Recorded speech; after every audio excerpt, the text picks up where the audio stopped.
Hope you are fit and fine. Let us start today's session.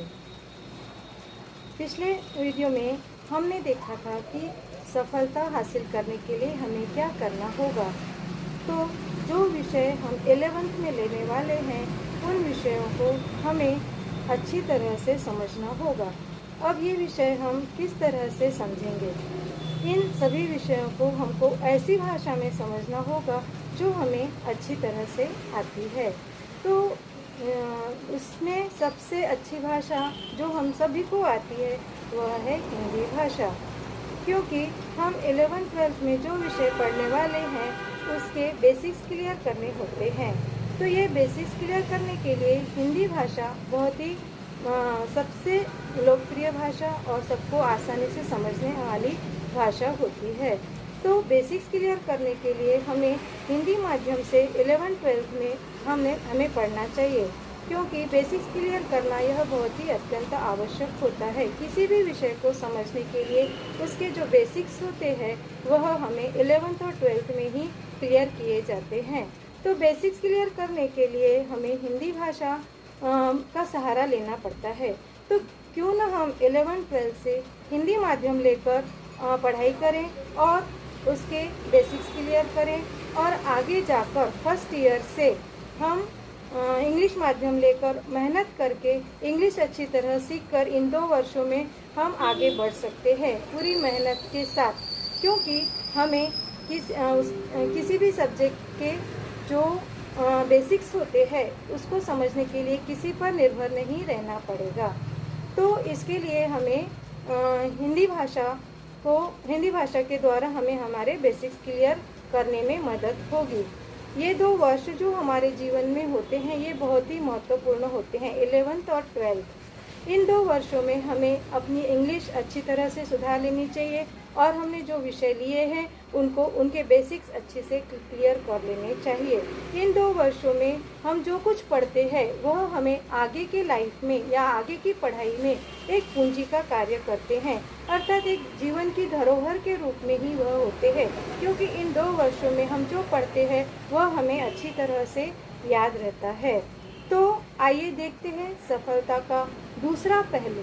दूसरा पहलू है interest, जिसे हिंदी में रुचि कहते हैं।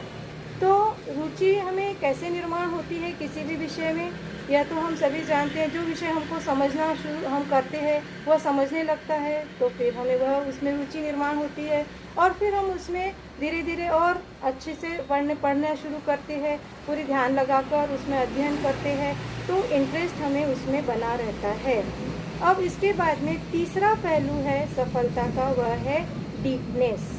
जो विषय हमें अच्छा लगता है, हमें उसमें रुचि है, तो हम उसमें गहराई में जाना चाहते हैं। हमने जितना आज तक पढ़ा है उसमें और क्या है आगे उस विषय में, यह जानने की हमारे अंदर उत्सुकता निर्माण होती है।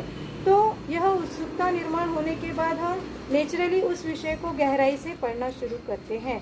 तो यह डीपनेस जो होता है, गहराई से पढ़ना, यह हमारे सफलता की कुंजी होता है। जैसे जैसे हम उस विषय में डीप में जाते जाएंगे और हमारे अच्छे कॉन्सेप्ट क्लियर होते जाएंगे और हम आगे बढ़ते जाएंगे।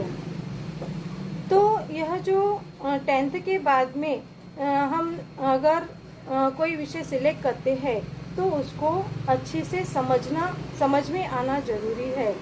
अब ये सफलता के 3 पहलू है। एक तो माध्यम, हमें उस माध्यम में समझना है जिस भाषा में जो भाषा हमें अच्छी तरह आती है, और दूसरा इसका पहलू था इंटरेस्ट, यानी कि रुचि होनी चाहिए, रुचि निर्माण होनी चाहिए, और तीसरा है डीपनेस, यानी कि गहराई से उसमें हमें पढ़ने की इच्छा होनी चाहिए।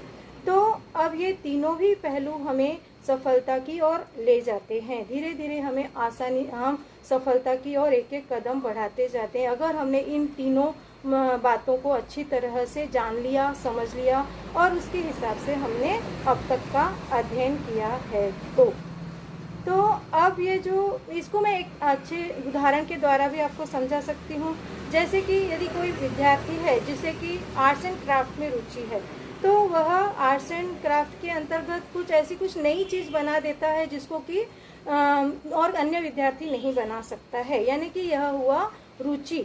अगर वही विद्यार्थी आगे जाकर 10th के बाद वह जाता है आर्ट्स में, आर्ट्स शाखा में अगर वह प्रवेश लेता है तो वहाँ पर उसके इंटरेस्ट के और भी सब्जेक्ट पढ़ाए जाएंगे और वह इस तरीके से उसमें धीरे धीरे इंटरेस्ट लेकर गहराई में जाके अध्ययन करेगा और उसको वह अपना कैरियर बना सकता है। तभी उसे अच्छी सफलता प्राप्त हो सकती है। भविष्य में वह कहीं पे भी असफलता का उसे सामना नहीं करना पड़ेगा। तो आज हमने इस वीडियो में जाना कि सफलता के क्या रहस्य है। तो मैंने आपको पहले पिछले वीडियो में भी बताया था, आज भी मैंने आपको 2 पहलू सफलता के समझाए हैं। तो अगले वीडियो में मैं आपको बताऊंगी कि 10th के बाद आपके सामने कौन कौन से ऑप्शन खुले हैं, ताकि आप अपनी रुचि, इंटरेस्ट के अनुसार आप उसमें से कोई भी एक करियर सिलेक्ट कर सकते हैं खुद के लिए। तो फिर मिलते हैं अगले वीडियो में, तब तक के नमस्कार, धन्यवाद।